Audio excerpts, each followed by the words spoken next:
Hey guys, welcome to Spiritual Musings of a Popcorn Brain.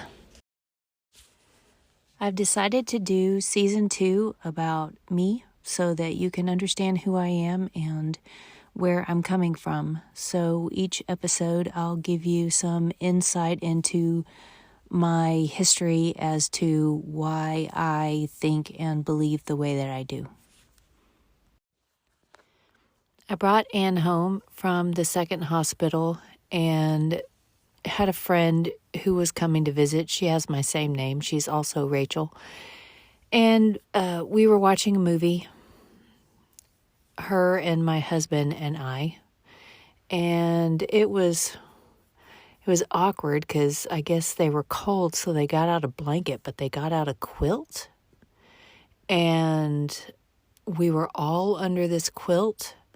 And she's on one side, my husband's in the middle, and then I'm there. And we watched this movie. I don't know. I don't remember particularly liking the movie. And then she left to go home, and my husband went out for a run. Another night, she stayed the night, and she was having problems with her husband. And then one morning, her husband comes over and he says, I have this and you need to listen to this. And she had been telling me stories about him, that he's bipolar, he's crazy, you need to stay away from him. And she was very convincing. And I took the device he gave me, but I wasn't sure what he was doing with it. So I took the batteries out of it because I thought, maybe he's trying to spy on me somehow with this device. So then I get this call from my husband, and he says, Rachel, don't listen to that device. It's bad. Don't listen to it.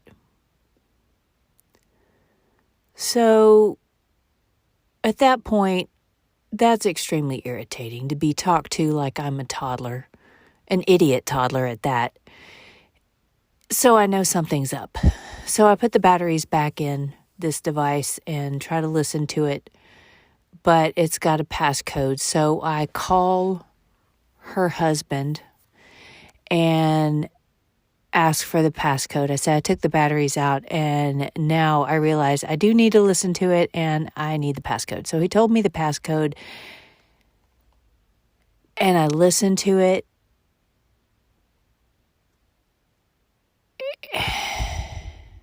And it was like my world just crumbled right there. It was a recording of his wife listening to music, and then my husband gets in the vehicle with her, and then they continue to do what is only reserved for married couples who are married to each other, not someone else.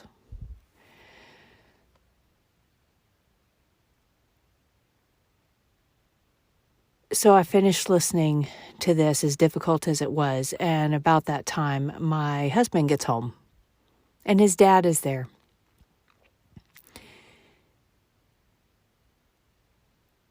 And I'm incredulous, and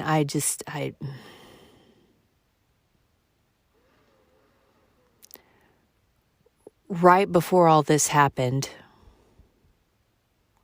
God brought a nanny into my life, and I didn't realize why. She was only available for a short period of time, but I was hoping to have the help as I was getting to know how to take care of twins, one with a serious medical condition, and I was basically nurse in many regards for her. So I had a nanny to help for a few weeks as I became acclimated. And while she was in my life, those weeks are a blur. I don't remember much. I didn't know what to do. I didn't know what was going on. I had to call back my friend's husband and apologize to him because I had said some pretty bad things to him when I believed her stories and her lies about him, which at this point I realize now were lies, because she was trying to keep me from learning the truth. So she told me stories about him so that I wouldn't listen to him and we wouldn't be able to figure out the truth together. I was in constant prayer. I didn't know what I should do. I had always said that if my husband ever cheated, that's it. We're getting a divorce, and, no second chances. Sorry, that's it. But not long before all this had happened, our pastor had gone through a marriage series. And the part that had stood out to me the most was how God desires reconciliation. Yes, if your spouse is unfaithful, you have the option of divorcing them. But God hates divorce. He understands divorce in that sense. He divorced Israel. However, he has a plan to reconcile with Israel, and he desires reconciliation.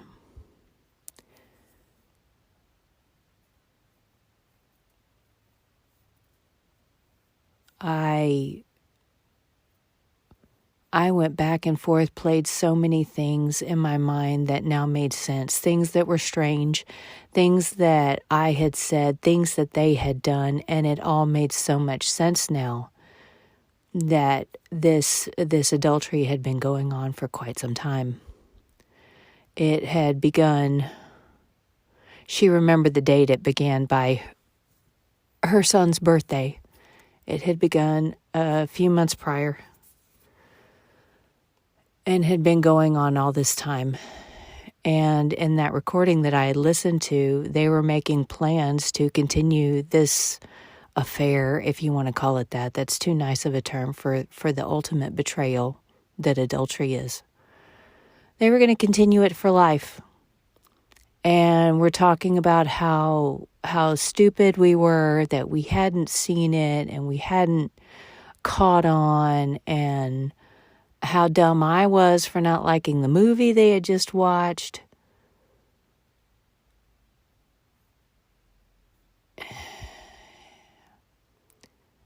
Very heartless in all the things that they said and did. Very heartbreaking for me. This person who I'd been married to now for almost 10 years just dropped me like a hot potato. And everything that we were about to begin, this adventure of having a family, of having children, was coming to a halt. I believe that God wanted me to try to reconcile the marriage. So I was willing to forgive and move forward, and did everything that I knew how to do to move forward. I did forgive. I prayed constantly for God to help change his heart, to help him to understand.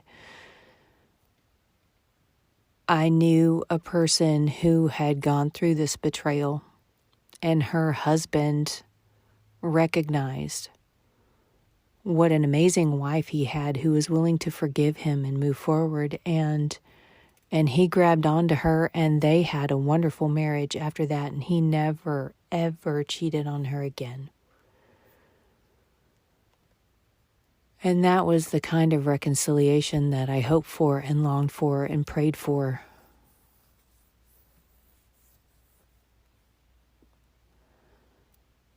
But what I learned in this time of trying to reconcile is that God doesn't force anyone to do anything. He does his best to help them to understand, but he never forces himself. And I'm learning too, as I read the Old Testament, how many times did he go to the different kings, even the ones that did evil in his sight, and he told them, look, this is wrong. You need to turn from what you're doing. And he gave them opportunity to stop doing what they were doing and to do what was right.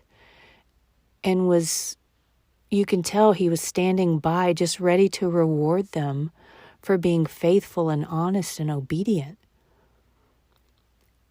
And you can see what he did for the ones who did stop doing evil, and what he allowed to happen to the ones who did not stop doing evil and to reap the full penalty of their actions.